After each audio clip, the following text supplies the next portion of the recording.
আসসালামু আলাইকুম। আমি জেড সৈয়দ আসরুল আলম।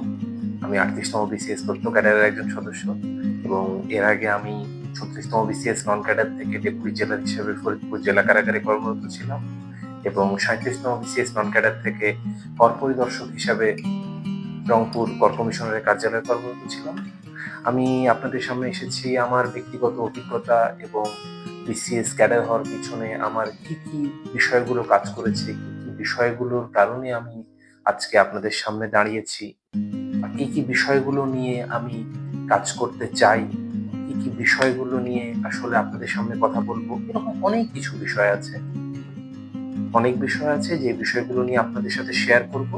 অনেক বিষয় আছে যেগুলো আপনাদের ব্যক্তিগত জীবনে এবং আপনাদের বিসিএস এ সফল হওয়ার পিছনে কাজে লাগবে। অনেক বিষয় আছে যে জিনিসগুলো আসলে আমি আমার ব্যক্তিগত জীবন থেকে অভিজ্ঞতা অর্জন করেছি, চাকরি জীবন থেকে অভিজ্ঞতা অর্জন করেছি এবং সর্বোপরি বিসিএস ক্যাডার হওয়ার জন্য কি বিষয় আপনাকে প্রয়োজন হবে, কি বিষয় সম্পর্কে আপনারা দিক নির্দেশনামূলক জ্ঞান পেতে পারবেন।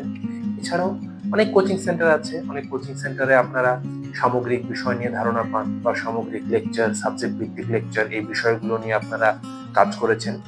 তবে আমি আপনাদের সামনে এসেছি শুধুমাত্র কিছু ব্যক্তিগত আমার অভিজ্ঞতা শেয়ারের জন্য এবং আমি ভবিষ্যতে এই চ্যানেলে আপনাদেরকে আমার অভিজ্ঞতাগুলো শেয়ার করব, কিছু গাইডলাইন দেব কিভাবে আপনারা বিসিএস এ সফল হতে পারবেন এবং আমি আমার ব্যক্তিগত জীবন থেকে কিছু লক্ষ্য উদ্দেশ্য আপনাদেরকে শেয়ার করতে পারবো।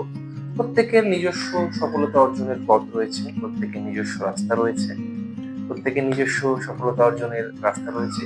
আপনাদেরও অবশ্যই একটা রাস্তা খুঁজে নিতে হবে। তবে আমি শুধুমাত্র আপনাদেরকে হেল্প করতে পারবো কিভাবে সেই রাস্তা আপনারা খুঁজে পাবেন এবং কিভাবে সেই রাস্তাগুলোতে আপনারা নিজেদের মতো করে এগিয়ে যেতে পারবেন, কিভাবে কিভাবে আপনারা বিসিএস এ সফল হতে পারবেন এবং কোন বিষয়গুলোতে আপনাদের জোর দিতে হবে, কোন বিষয়গুলোকে আপনারা অ্যাভয়েড করবেন বিসিএস প্রস্তুতির সময়, কোন বিষয়গুলোতে আপনাদেরকে আরেকটু সচেতন হতে হবে। এই সমস্ত বিষয়গুলো নিয়ে আসলে আপনাদের সাথে থাকা, আপনাদের সাথে কথা বলা।